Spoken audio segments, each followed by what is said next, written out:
Pada tahun 2004, wilayah Aceh dilanda salah satu bencana alam paling dahsyat dalam sejarah Indonesia.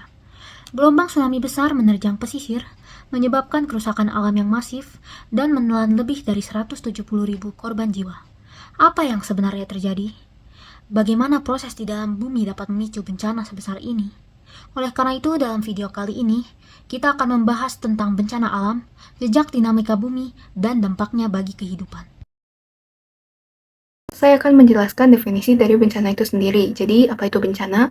Menurut Undang-Undang Nomor 24 Tahun 2007, bencana adalah peristiwa atau rangkaian peristiwa yang mengancam dan mengganggu kehidupan dan penghidupan masyarakat. Bencana ini disebabkan baik oleh faktor alam dan atau faktor non-alam maupun faktor manusia, sehingga mengakibatkan timbulnya korban jiwa manusia, kerusakan lingkungan, kerugian harta benda, dan dampak psikologis. Oke, pada slide ini saya akan membahas peta. Warna merah menunjukkan daerah dengan risiko bencana tinggi. Terlihat bahwa sebagian besar wilayah Indonesia, terutama di sepanjang pesisir dan cincin api, sangat rentan terhadap berbagai jenis bencana. Next slide.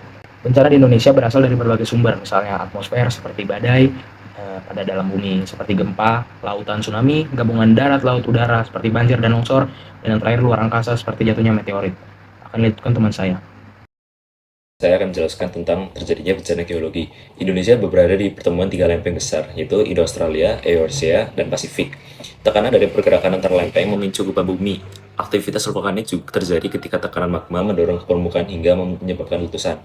Semua proses ini dikaji dalam ilmu geologi dan geofisika. Pergerakan lempeng dibagi menjadi tiga, yaitu gerak divergen, konvergen, dan gerak transform. Pergerakan lempeng disebabkan oleh salah satunya adalah adanya dapur magma di bawah yang ada di bawah tanah. Kemudian ada gambar sesar balibis yang berpotensi menjadi gempa di Jakarta. Bencana alam memberikan dampak yang begitu besar pada manusia, terutama jika itu sudah merenggut nyawa seseorang. Bencana alam sendiri dapat menyebabkan kerusakan infrastruktur daerah yang memberikan tekanan pada sektor sosial dan ekonomi suatu masyarakat, yang dapat menyebabkan sektor tersebut terganggu ataupun terhenti. Bencana alam sendiri dapat menyebabkan morfologi wilayah suatu wilayah dapat berubah. Hal ini sendiri seperti pegunungan yang terbentuk akibat gerakan tembakan tektonik ataupun pulau yang terbentuk akibat gunung meletus. Perubahan ini sendiri dapat menyebabkan bencana lain seperti banjir bandang ataupun longsor yang dapat mengganggu suatu wilayah atau bahkan dapat menghancurkan wilayah tersebut. Untuk pencegahan dan mitigasi, pertama kita dapat melakukan mitigasi struktural, yaitu membangun infrastruktur tahan gempa ataupun membuat tanggul pengendali banjir. Yang kedua adalah mitigasi dan struktural, seperti edukasi kebencanaan, simulasi evakuasi secara berkala, lalu pengembangan sistem peringatan dini atau EWS. Yang ketiga adalah kajian kebumian, seperti pemetaan zona rawan bencana dan pemantauan aktivitas geologi sebagai dasar prediksi dan peringatan dini. Lalu bagaimana ilmu kebumian ini berperan dalam menghadapi bencana? Nah, dari sisi meteorologi, contohnya kita dapat memprediksi cuaca ekstrim dan pola hujan yang akan berguna untuk peringatan dini banjir, misalnya. Kemudian oceanografi bisa digunakan untuk memantau potensi tsunami dan perubahan permukaan laut. Teknik geodesi dan geomatika bisa membantu mendeteksi deformasi tanah menggunakan GPS. Dan juga teknik geologi itu bisa berperan dalam mengidentifikasi sesar aktif dan aktivitas vulkanik yang nantinya akan membantu kita memitigasi bencana.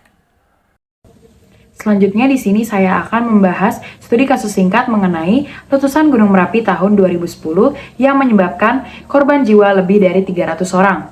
Namun, mitigasi berhasil dilakukan dengan sistem peringatan dini dan juga dilakukannya penetapan zona bahaya. Peran ilmu kebumian sangat krusial, terutama dalam pemantauan aktivitas vulkanik oleh Pusat Vulkanologi dan Mitigasi Bencana Geologi atau PVMBG dan analisis deformasi lereng. Maka dari itu, bencana adalah keniscayaan. Tapi dengan ilmu kebumian, kita bisa memahaminya, bersiap, dan menyelamatkan masa depan.